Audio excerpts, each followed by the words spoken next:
Hello friends. आज हम लोगों को हिंदी की क्लास में वृद्धि संधि के बारे में पढ़ना है। वृद्धि संधि क्या है? सबसे पहले हम वृद्धि शब्द का अर्थ समझेंगे। वृद्धि का मतलब होता है किसी भी चीज में बढ़ते रहना, इकट्ठा करना। यहाँ पर वृद्धि का मतलब है मात्राओं से, मात्राओं में वृद्धि होना। दीर्घ संधि में हमने पढ़ा, दीर्घ मतलब बड़ा। फिर हमने गुण संधि में पढ़ा। फिर अब हमें वृद्धि संधि के बारे में पढ़ना है। वृद्धि संधि अर्थात बढ़ते रहना। वृद्धि संधि में आ के बाद यदि, देखिए, आ के बाद यदि ए या ओ हो तो दोनों के स्थान पर क्रमशः ए या ए मिलकर ए तथा अ या आ के साथ में ओ या औ मिलकर अ हो जाता है। इसे हम वृद्धि संधि कहते हैं। देखिए, यहाँ पर मात्राओं का किस प्रकार बढ़ने की प्रक्रिया चल रही है। आ जहाँ पर आए, उसके बाद अगर ए हो, ओ हो, तो ओ के स्थान पर ए हो जाता है। जहाँ पर आ के बाद में ओ आए, वहाँ पर अ हो जाता है। देखिए किस प्रकार मात्रा बढ़ रहा है।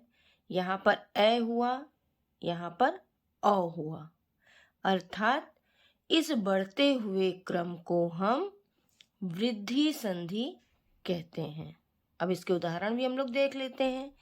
एक और एक का जब मेल होगा तो कौन सा शब्द बनेगा? एक। एक प्रथम शब्द है हमारा। प्रथम शब्द की अंतिम ध्वनि क्या है? अ। द्वितीय शब्द हमारा क्या है? एक। एक का द्वितीय शब्द का प्रथम ध्वनि क्या है? ए। तो अ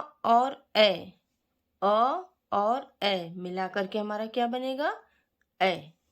तो यहाँ पर ए की मात्रा हो गया। ये ए है, इसका ये मात्रिक रूप है। अर्थात एक और एक का जब हम मेल करेंगे तो एक शब्द बनेगा। अ के साथ में ए का मेल होने पर ए हो जाएगा। सदा में प्रथम शब्द की अंतिम ध्वनि क्या है? आ। के साथ में एव शब्द है। एव की प्रथम ध्वनि क्या है? ए। आ और ए मिला करके यहाँ पर फिर हमारा ए हो रहा है। देखिए, दो मात्राओं के रूप में इसे मैंने दर्शाया है, सदैव। फिर है महा के साथ में ऐश्वर्य शब्द। महा हमारा ये प्रथम ध्वनि है। इसकी अंतिम ध्वनि क्या है? आ। इसकी अंतिम ध्वनि है आ के साथ में ए। द्वितीय शब्द की प्रथम ध्वनि क्या है? ए। तो यहाँ पर ए हमने लिखा। आ और ए का मेल होने पर ए हो जाएगा। तो यहाँ पर हमने महेश्वर लिखा। ये हमारा मात्रिक रूप है। इसकी मात्रा हमने है के ऊपर लगाई है, महेश्वर। अब इसके बाद कौन सा उदाहरण है? वन के साथ में औषधि शब्द।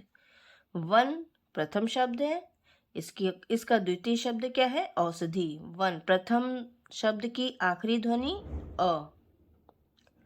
द्वितीय शब्द की प्रथम ध्वनि अ के साथ में अ का मेल होने पर अ हो जाएगा। इसे हम वनौषधि लिखेंगे। इस प्रकार देखिए, यहाँ पर ए की मात्रा सदैव में ए की मात्रा, महेश्वर में ए की मात्रा, वनौषधि न पर औ की मात्रा। इस प्रकार मात्राओं में हमारे वृद्धि हो रही है। इसके और भी उदाहरण हम देख लेते हैं। देखिए, महेश्वर, महेश्वर में 2 मात्रा लगा हुआ है। महोजस्वी 2 मात्रा है। महोषध 2 मात्रा है। महोज 2 मात्रा है। परमौज 2 मात्रा है। सहोदार्य 2 मात्रा है। राजेश्वर्य 2 मात्रा है। अर्थात मात्राओं के इस बढ़ते हुए क्रम को हम वृद्धि संधि कहते हैं। मात्राओं के इस बढ़ते हुए क्रम को हम वृद्धि संधि कहते हैं। जहाँ पर अ आ के बाद में ए आए या ओ आए तो ए हो जाता है। अ आ के बाद में ओ आए तो औ हो जाता है। तो हमें ये याद रखना है वृद्धि संधि में कि जहाँ पर ए की मात्रा हो और औ की मात्रा हो वहाँ पर वृद्धि संधि होगा। उम्मीद है आप लोगों को वृद्धि संधि भी समझ में आ गई होगी। अगर कुछ नहीं समझ में आता है तो कमेंट बॉक्स में ज़रूर लिखिएगा। मैं इसे फिर से समझाने की कोशिश करूँगी। धन्यवाद।